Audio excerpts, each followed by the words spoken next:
Life is absolutely fantastic after my transplant. It's never been better. My energy level has gone way up. I mean, I'm doing things now that I was doing when I was 25. I run 4 miles a day. I can swim a mile in a pool. I started playing squash a couple of months ago. I'm out walking, I'm out running, I'm out doing everybody, and I'll be 69 this year. I've managed to continue my sports at a very high level, and fitness-wise, I'm in tremendous shape. Now I'm back to 100% and probably better than that. It feels wonderful.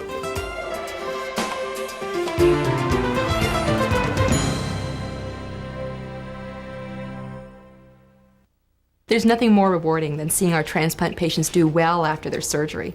And part of those success stories that we see day in and day out in the transplant program is when patients take responsibility for their health. For patients and their families, there's a lot of information that they need to take in, a lot they need to know about, not only about caring for their organ, but for also being on guard for signs and symptoms of potential dangers, potential complications following the transplantation process. The risk of infection is a complication faced by every transplant patient. The purpose of this video is to help you understand exactly what infection is and what that might mean to you. It means perhaps new medication, it may mean a change in routine, it may mean a decrease in health for a period of time. The key is, the sooner we can identify these issues, the sooner the transplant team can find out about them, the sooner we can treat them, and the better the outcome is in the long run. During the first year of transplantation is the most susceptible time to infection, and that's why they need to be aware of all the signs and symptoms of infection and to call the transplant team as soon as there is any sign and symptom. General signs and symptoms of infection include a temperature of greater than 37.5, flu-like symptoms, possibly diarrhea, nausea and vomiting, and just a general feeling of malaise. Patients should be checking their temperature at home at least once a day, and if it's 37.5 degrees Celsius or greater for several hours, they should notify the transplant team. At first, it's a little bit scary when you hear that you have infections, and you realize that your immune system is quite heavily suppressed at that point. It started with a fever, and it wasn't that high, but we came in just in case because it'd been so close to the transplant. We were still so nervous about a lot of things. And then the fever just got higher and higher. They realized after the scan that I appeared to have about 3 different infections on the go at that point. I've had a couple of different weird type infections that the normal everyday walking around person wouldn't get at all, but because I'm immune suppressed, I get them.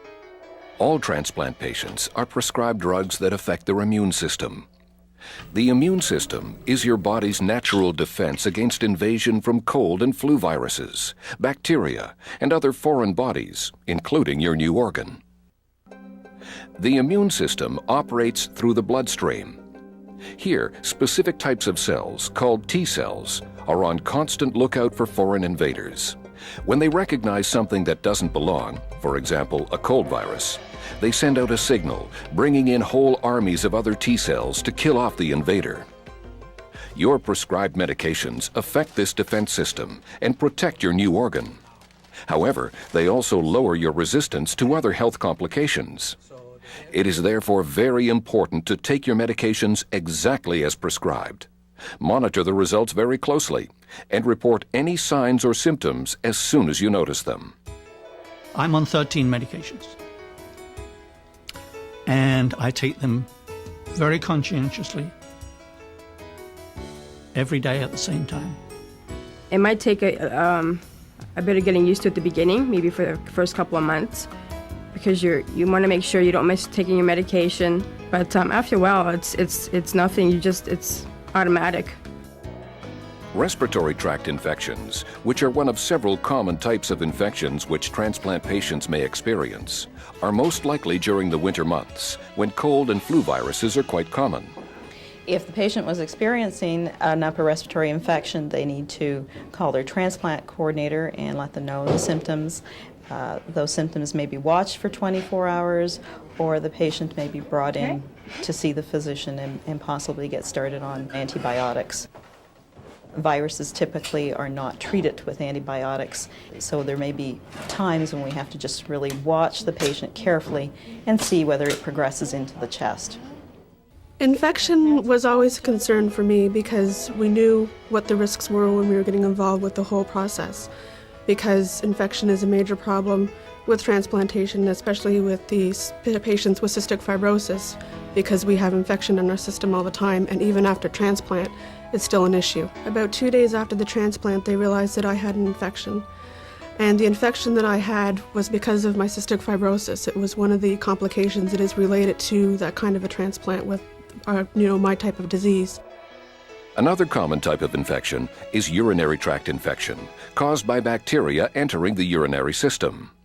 It might not accompany a temperature of greater than 37.5, but you will note that there will be a lot of problems urinating. The signs and symptoms of urinary tract infection would be burning when the patient urinates. They may have frequency, and when they actually go to the washroom, they only may pass dribbles of urine. They may not have a lot of urine, but it's really irritating the inside of the bladder. They can't wait to empty their bladder. Again, they may have a fever. The urine may smell foul smelling, and if they look at it, it may look cloudy as well. If you are a kidney transplant, this type of infection should be looked after right away, as for obvious reasons, it could very well affect the transplanted kidney. Urinary tract infection can be treated very simply by antibiotics by mouth, and once it's treated, it will subside. Wound infection is another common complication after transplant. It may occur along the incision line after surgery, where the skin has been secured with staples or clips, or with any wound acquired after surgery that doesn't heal well. If there are problems with the incision, it may require to be opened up just a little bit and a little packing put in place.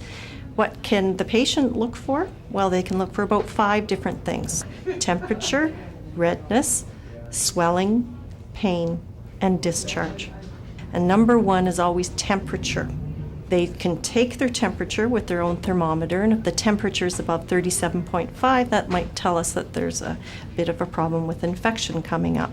Or they can feel their incision line, and if the incision line feels hot, then that can tell us that infection could be there just underneath the skin. Redness is something they should look for, so if the incision is reddened or swollen, that gives us more information too. And if it's new pain that hasn't been there before. Also discharge, if there's a change in the drainage from the wound, and if the discharge increases in quantity, or if the color changes. For example, if it turns green, green needs to be seen. A wound infection could also be a cut that you've recently had, or perhaps a bite or a scrape. If that becomes swollen, inflamed, sore, has some drainage, we'd like to know about it so it can be dealt with appropriately. Wound infection needs to be dealt with quickly. We need to know about it, and if we don't know about it, we can't help. But if we know about it, we can deal with it with either the dressing or appropriate medication. Another common infection is known as cytomegalovirus, or CMV. It's a very common virus that's sort of in the same group of viruses that cause mono and that cause chickenpox. Your risk of getting a serious infection due to CMV is quite different depending on what type of transplant you have, the types of immunosuppression you have, whether you've had problems with rejection or not. The important thing to remember is that CMV is a very treatable virus. CMV is a flu-like virus that presents with chills, a fever. It can present with shortness of breath, nausea, vomiting, diarrhea, anything that you would associate with the flu or a cold. It's a very manageable problem in that we have very good therapy to prevent it. We have good therapy for treatment of the disease, and we have good diagnostic tests that can tell us when patients have the disease. It can be very serious if it's left untreated. We want patients to know that it's an illness that we can expect at some point, that we know that they could be possibly exposed to, but that we want to identify it early, we want to treat it early, and it shouldn't cause further problems for them. The patient's role with respect to CMV disease is really looking out for the symptoms and contacting their physician or the transplant coordinator or coming to hospital at the first sign of symptoms. I was at a routine ophthalmologist examination, and the ophthalmologist noticed a difference in my eye, and he said, did you pick up anything in the hospital? And I relayed that to the transplant team, and they said, oh, better check for CMV. And they did the test, and sure enough, it was there. Prior to transplant, I had been tested, and it had been determined that I had been exposed to CMV somewhere in my younger years, as had my donor. My donor had also been tested and had been tested positive for CMV. Basically, it was transmitted through my sister, who's a donor, and she had that virus in her system. Theoretically, with both of us testing positive, I should not have had a CMV problem, but with the rejection problem and the fact that a lot of suppression was given to me to deal with the rejection problem, CMV managed to come back. The second time it arose, I was already sort of back at work, and I was able to work my work schedule around it such that I could get it in the morning, go in a bit late to work, come home a bit early, get it in the evening, that sort of thing. The only other thing about it was that you tend to feel kind of dragged out and tired on these drugs. If anyone feels like they have any symptoms, any of these symptoms, or anything else that might show infection, the best thing to do is to notify your transplant team immediately. You will be getting advice like, is there any burning on urination? Do you have a cough? Is there any sputum production? Are there any sores in your mouth? And generally, describe how you're feeling exactly. You may have to come down to the hospital for further tests. You may need blood tests, chest x-rays, and you may need to be admitted to the hospital for IV antibiotics. If you're really worried about how you're feeling, then you should come down to the emergency room and get it checked out. When it comes to infection, I think the key to it is to find out as soon as possible when you're becoming infected. And the way to do that is to follow the procedures that your transplant coordinator and doctors and nurses tell you what you should do after transplant. At the beginning, that can make you a little bit paranoid, or a lot paranoid, you know, and because you're really looking for things. But as time goes by, you sort of have an idea that, like, this is okay, but this isn't. It is very important that you are able to recognize the warning signs of infection. Again, they are a fever of 37.5 degrees Celsius or higher, flu-like symptoms, problems breathing, discomfort, pain or redness around incisions, and changes or problems urinating. Remember, the risk of infection is a complication faced by every transplant patient. Your transplant team has the information you need to know. The transplant team works with the patient and their family to make sure that the patient has adequate information, adequate knowledge to make sure they can monitor their ongoing health status and notify us as soon as there's any small problem. The transplant team is committed to making sure that our patients receive the best quality of life, the best quality health they can possibly have after transplant. When you read about these things prior to your transplant, it's pretty scary stuff. It's all laid out for you in no uncertain terms, and certainly it's a very serious situation. But again, it's something that can be dealt with. The team that is behind you is the greatest. Doctors, nurses, and coordinators. You'll be surprised. They don't miss anything. They're an incredibly supportive group of people, and things that might seem at sometimes overwhelming or daunting, they make everything just feel okay and that you're going to be just fine.